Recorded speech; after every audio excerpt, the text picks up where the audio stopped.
Hello guys, তোমরা সবাই কেমন আছো? আশা করি সবাই খুব ভালো আছো। তো আজকে আমরা বিরিয়ানি প্রসেসিং করছি, মানে বিরিয়ানিটা সাজাচ্ছি। তো তোমরা দেখো কিভাবে কি দিই।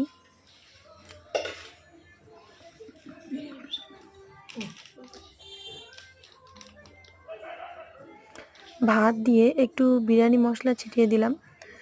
তারপরে আমরা দেব পেঁয়াজ বেরেস্তা,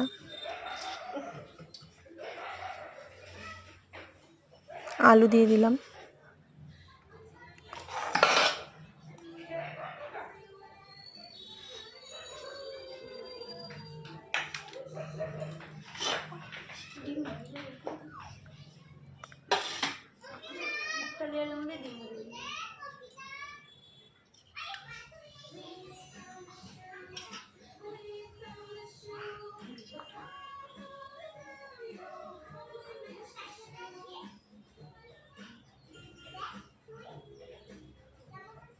ঘি দিয়ে দিলাম।